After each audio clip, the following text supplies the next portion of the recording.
আসসালামু আলাইকুম, কেমন আছেন গায়েস? আশা করি ভালো আছেন। যাই হোক, দেখেন এখানে তিনতলা ফাউন্ডেশন বিল্ডিংয়ের ওয়ারিংয়ের কাজ করতে আসলাম আমরা। এই ওয়ারিংয়ের কাজ কিন্তু আপনার এটা বিল্ডিংটা 1600 স্কোয়ার, তিনতলা ফাউন্ডেশন বিল্ডিং।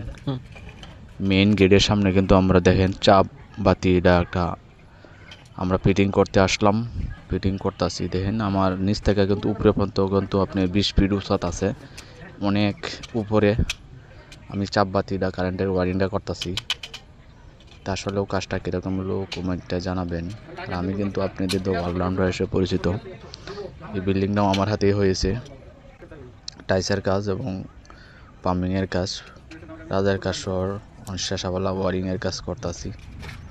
আসলেও আমি অলরাউন্ডার হিসেবে পরিচিত, আপনাদের সকল ভাইকে চিনা, আমাকে চিনেন হয়তো। আর আমার হাতে এরকম ভালো কাজ করাইতে চাইলে অবশ্যই কমেন্ট বক্সে নাম্বার দিবেন। ইনশাল্লাহ চেষ্টা করব ভালো কাজ করে দেওয়ার জন্য।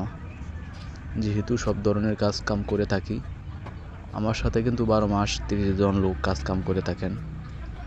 আমি কিন্তু যে কোনো ধরনের কাজ কাম আপনাদের মাঝে করে থাকি। তো যাই হোক, আমার জন্য বেশি বেশি করে দোয়া করবেন। আর আশা করি ভিডিওটা শেষ পর্যন্ত দেখবেন।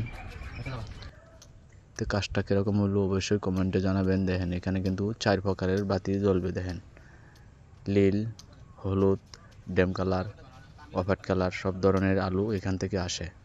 আসলে অনেক সুন্দর হয়েছে, অনেক সুন্দর। আর কাজটা আমার কাছে অনেক ভালো লাগছে। আপনার কাছে কীরকম লাগছে অবশ্যই কমেন্টে জানাবেন। আর ভিডিওটা শেষ পর্যন্ত দেখবেন। আমার জন্য বেশি বেশি করে দোয়া করবেন, এরকম ভালো কাজ যাতে আল্লাহ পাক আপনাদের মাঝে করায়া থাকেন, আমি যাতে করতে পারি। ভিডিওটা শেষ পর্যন্ত দেখবেন আর আমার জন্য বেশি বেশি করে দোয়া করবেন। সবাইকে সালাম, আসসালামু আলাইকুম। ভালো থাকবেন, সুস্থ থাকবেন। তিনতলা ফাউন্ডেশনের কাজ। আল্লাহ হাফেজ।